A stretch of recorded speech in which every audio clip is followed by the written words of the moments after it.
Hey guys, Ultra Maximus official merchandise is now available on my Spring store. Help support the channel and shop by clicking the link below.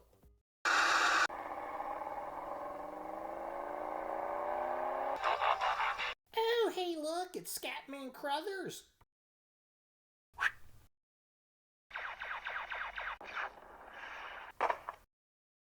You suck. You were awesome in Twilight Zone the movie. Starting up a game of kick the can. Who's playing? Kick the can. Kick the can.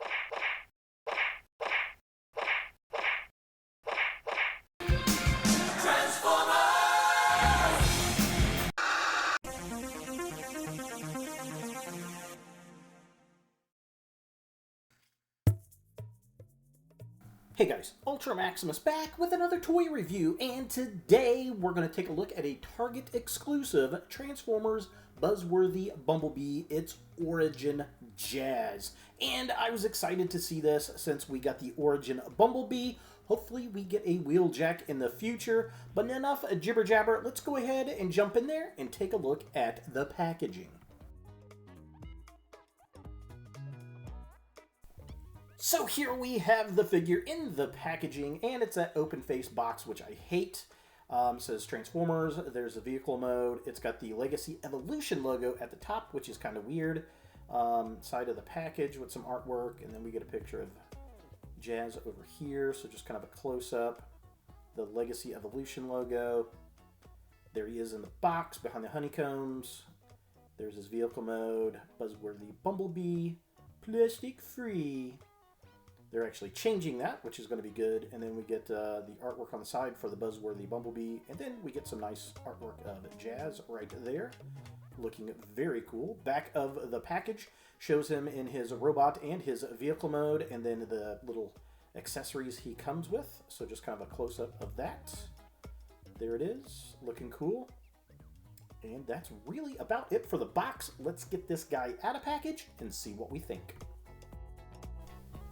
So here we have Jazz out of the packaging, and it's a pretty decent looking figure. It definitely looks like Jazz. It's a lot more compact than the original figure that we got for him, which is interesting, but definitely cool. Definitely digging him. He's a very stable figure, pretty solid joints. We get two accessories. So we get his blaster right here. Pretty standard Jazz looking type of blaster. So, yep, there's that. And then we get this, which is kind of interesting. So this is his grappling hook that we see in the first episode. We might see this in a few other ones, but there's the little hook. And then it also has the little reel that goes on his wrist. Didn't have it on Cybertron, but we did see it later on Earth. So interesting, it comes with this figure and not like any of the other figures. So to use this, we're going to simply flip the wrist inwards. There's a hole. You can do this on either wrist, and then you're going to plug it in there, and there we have him with his grappling hook. This does not work on the other Jazz figure in the line, the Siege Jazz. It just doesn't fit. The hole isn't proper, so just be aware of that. You can also use this grappling hook with the gun, so take the hook here, and then you're going to plug it on the end of the barrel. So it looks like this. So you can do that and plug that into his hand so he can shoot the grappling hook if you so desire. I don't think I remember seeing him do that in the show. I definitely remember it coming out of his forearm at least once or twice. So yeah, there's that. Very, very cool. Very interesting that it comes with that. Now, as far as articulation goes on the figure, the head is on a ball joint, looks round, looks up and down. Pretty nice joint, definitely dig that. He's got a twist at the waist, which is nice. Arms move up and down, they also move outward. We get a really nice deep elbow with a spin at the upper arm. Wrists do move in and out, but that's really for transformation. And the gimmick, the legs kick up that far, and then they kick that far back. Nice reach. They also spread out really, really far. There's a twist at the upper leg. Then we have a very nice knee joint right there. Very cool. There are toe articulations, but that's more for transformation. And he's got that crazy ankle rocker pivot we love!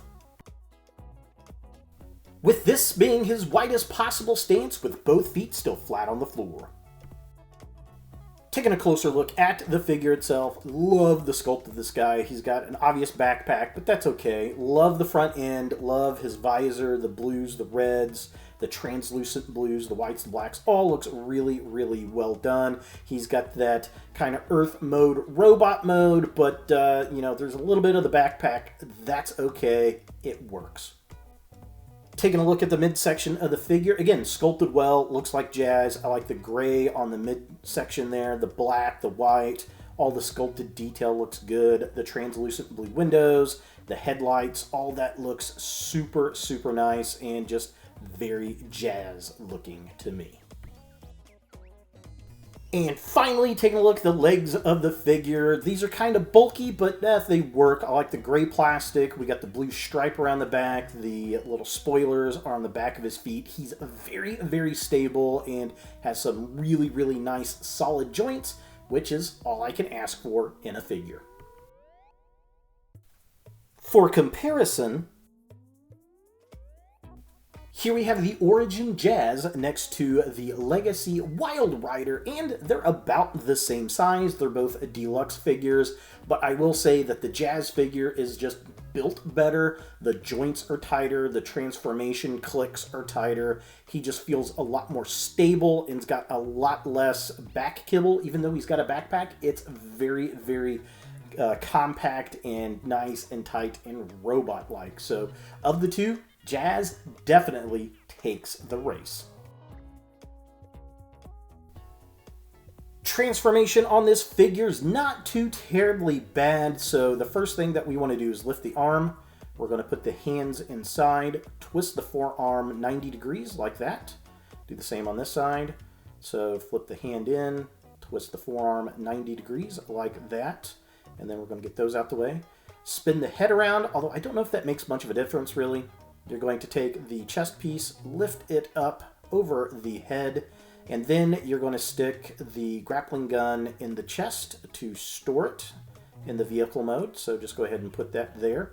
Flip the arms inward, and then maneuver the grappling hook so they go in nice and even, like this.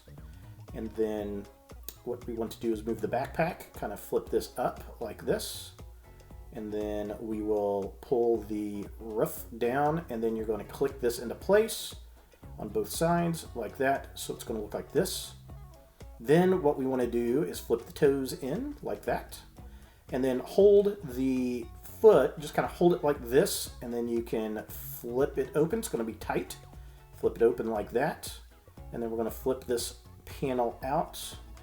Get that out of the way. Flip this panel out and as far up as you can to get it out of the way. And then I like to start moving the double joint at the knee inward because you're going to want to push these forward. And mine's just a little stiff, so just go ahead and get that started. Close that back up. We're going to do the same thing on this side. So just flip this up, and then we're going to pull this panel out all the way up as you can to get it out of the way. Get your knee joint started, because we're going to push these legs forward to the cab. Close that up.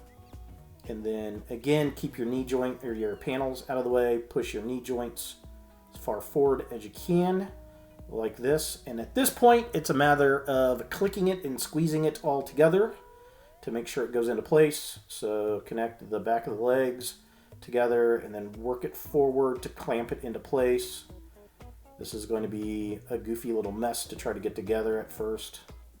Get the arms up out of the way a little bit, like this. And then we're going to get that closer. Make sure it clamps together, like that. There we go. So you get that clamped together, and then you got to wiggle the doors in, get them to clamp into place. So just kind of keep playing with it, squishing it together to get it to go in.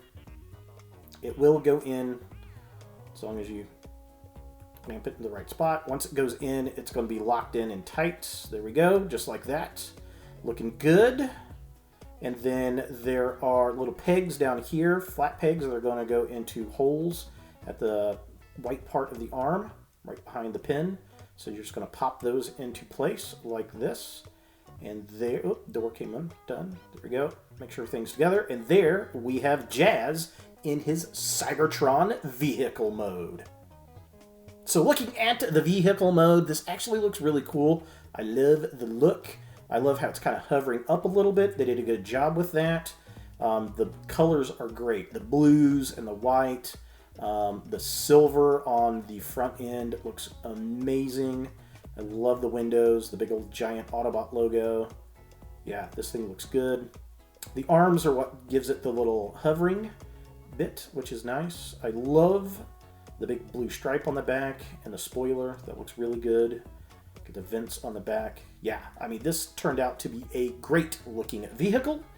And then we can put the gun there on the top, and we've got Jazz in his Cybertron mode.